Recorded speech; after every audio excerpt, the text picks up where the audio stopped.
It is December 1944. You are 23 years old. The Imperial Japanese Army gives you one order. The last order you will ever receive in your life. Do not surrender. Do not take your own life. Hold this island. We will come back for you. You salute, you bow, you go. Your name is Hiroo Onoda. The island is Lubang in the Philippines. The next time the Japanese army speaks to you will be 29 years later. The war ends 9 months after you arrive. You are not told. In October 1945, American planes drop leaflets across your island. Japan has surrendered. Come down from the mountains. The war is over. You pick up a leaflet. You read it. And then you do exactly what your training said. You decide it is a trick.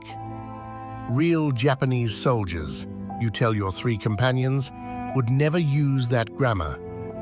You stay in the jungle. You eat green bananas. You boil rats. You hunt the farmers who you are sure are disguised American spies. You will spend the next 29 years hunting them. In 1949, one of your 3 companions surrenders. He cries when he hands over his rifle. You feel sorry for him. He has been broken.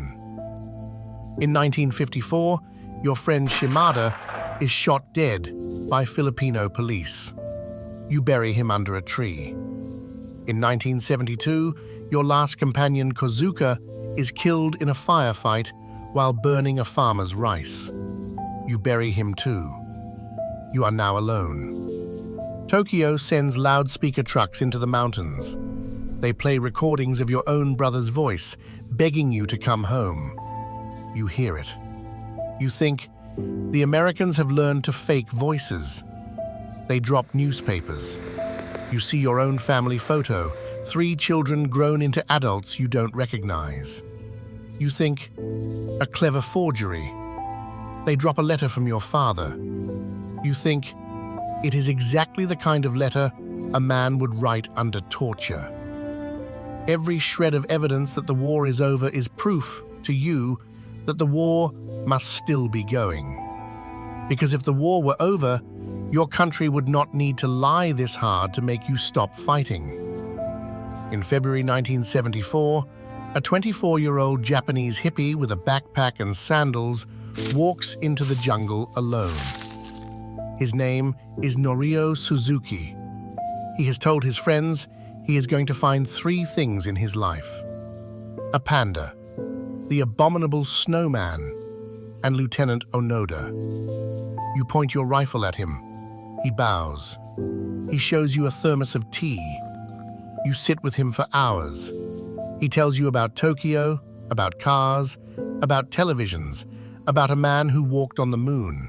You listen politely. You do not believe a word of it. Then he says one sentence that stops you. "I have come," he says, "to take you home." You tell him, "I will only leave this jungle when my commanding officer personally orders me to." He says, "Then I will go and get him."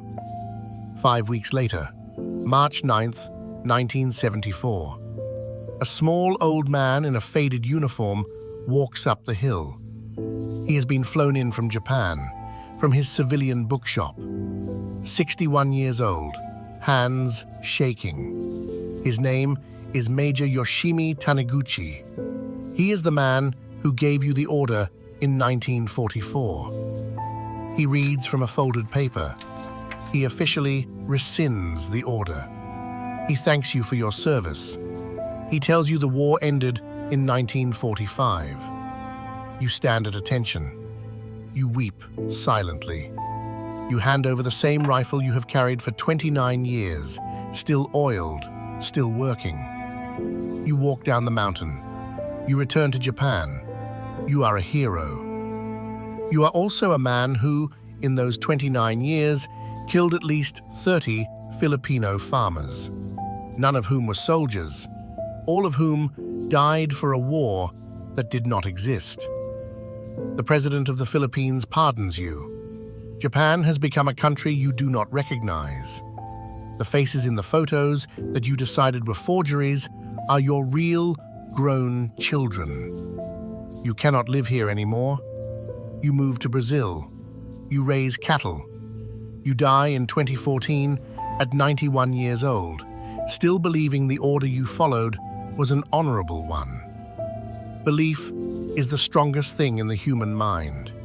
It will keep a man fighting for 29 years past the end of his war. It will let him miss every photograph, every leaflet, every voice begging him to come home. It will let him kill 30 innocent people without a moment of doubt. The mountain that hides you from the world is the same mountain that hides the world from you. Hiroo Onoda was right about everything, except the one thing that mattered.